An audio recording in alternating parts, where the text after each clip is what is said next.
السلام عليكم حبيباتي الغاليات، مرحبا بكم في القناة. اليوم إن شاء الله غادي نوجدوا واحد الطويجين لذيذ بزاف بالسمك.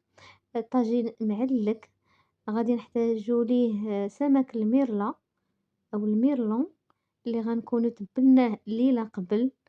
إذا بالنسبة للتتبيلة درت هنايا التوابل، درت الكمون، الحرقوم، شوية ديال السكنجبير والقزبرة اليابسة المطحونة، درت الثومة وزيت الزيتون، ممكن تزيدوا الحامض اللي إلا بغيتو حسب الاختيار ديالكم. الحوت ديالنا قلنا من الأحسن نشرملوه ليلة قبل أو على الأقل نصف ساعة قبل ما نبداو نطيبوه. إذا كذلك غادي نحتاجو الخضر، غادي نحتاجو البسباس اللي غادي نكونوا قطعناه لي طرونش بهذا الشكل. غادي نحتاجو الطماطم، هنا عندي الطوماط سوغيس والطماطم الصغيرة.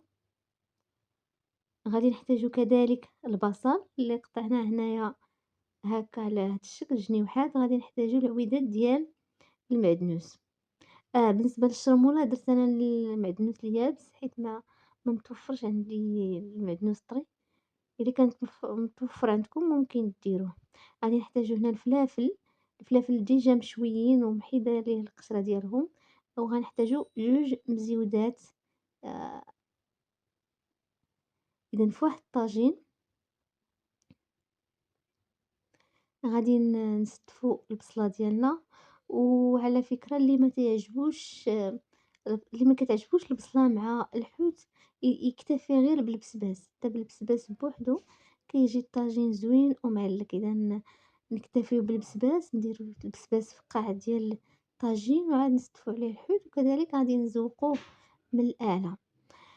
اذا هنايا في الطاجين درت انا البصله، درت العويدات ديال المعدنوس، درت بعض الشرائح من البسباس، درت بعض الحبات من الطماطم، وغانا نحتفظوا بالطماطم اللي باقيه ان شاء الله، وكذلك الكميه ديال البسباس اللي بقات نديروها من الفوق.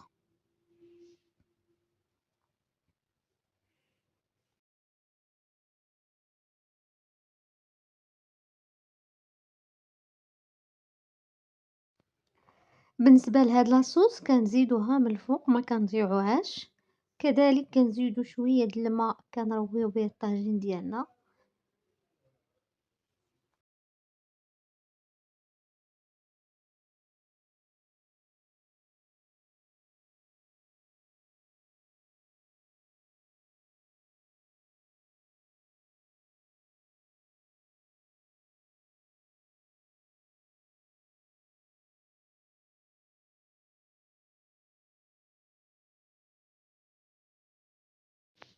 انايا زدت الكميه اللي بقات ديال البسباس، زدت كذلك الطماطم اللي بقات عندي، وغادي نضيفو شويه ديال زيت الزيتون،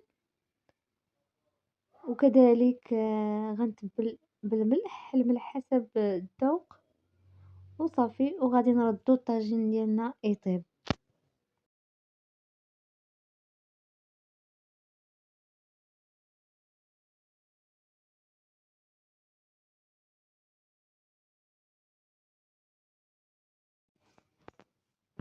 اذا قلنا كنخليو الطاجين ديالنا يطيب تقريبا نص طيبه، من بعد كنزيدو الفلافل المشويه والمزيودات. اذا هنايا كيكون الطاجين واجد بالصحه والعافيه. الى عجبتكم الوصفه ما تنساوش الاشتراك والاعجاب، الاشتراك في القناه ليصلكم كل جديد.